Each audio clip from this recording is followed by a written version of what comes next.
जनताको मनोभावनामा जे एजेन्डाहरू खेलिरहेका छन् ती सबै एजेन्डा मेरा हुन् हाम्रा हुन् भन्ने लाग्छ।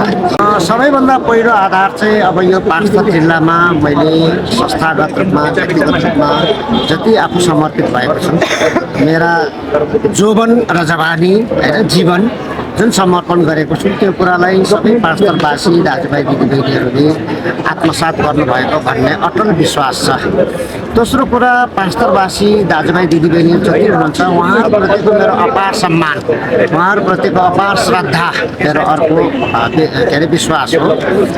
तेस्रो कुरा हरेक कुरा गतिशील हुन्छ, पानी बगिरहन्छ, हावा बहिरहन्छ भने जस्तै हरेक राजनीतिक दलहरू हरेक समाज सङ्घ संस्थाहरूको नयाँ नयाँ समयअनुसारको एजेन्डाहरू नयाँ नयाँ हुँदै जान्छन्। ती नयाँ एजेन्डाहरूलाई सम्बोधन गर्ने नयाँ एजेन्डाहरूलाई आत्मसात गर्ने अभियानमा हामी छौँ।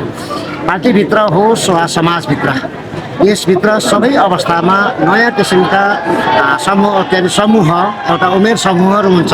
ती सबै उमेर समूहहरू जसले नयाँ नयाँ युगको परिवर्तन सँगसँगै विकासको गति सँगसँगै जे जति नयाँ किसिमका एजेन्डाहरू आउँछन् ती एजेन्डाहरू मैले आफूले र हाम्रो पार्टीले आत्मसात गरेको छ भन्ने मलाई लाग्छ।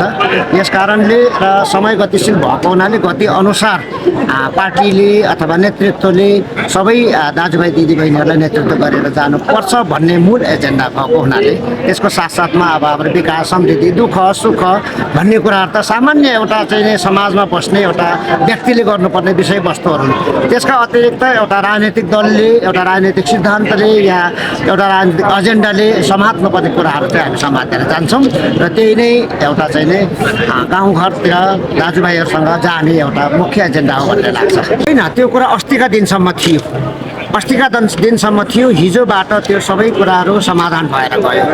यो नयाँ निर्वाचित जुन कार्यसमिति छ त्यो कार्यसमितिले अग्रज पुस्ताहरूलाई पनि सम्मान गर्दै सबै एकै ठाउँमा हामी भेला भएका छौँ। हिजो अस्ति भर्खरैको हाम्रो पार्टीको एउटा जुन महाधिवेशन भयो विशेष, त्यो महाधिवेशन भनेको चाहिँ विभाजन भएन एकताको महाधिवेशन थियो। त्यसभित्र सबै अग्रज पुस्तादेखि सबै पछिल्लो पुस्तासम्मलाई समावेश गरेर गइसकेको अवस्था छ। त्यसकारणले अहिले यो संस्थापन ऊ संस्थापन भन्ने छैन, सिङ्गो नेपाली काङ्ग्रेस छ।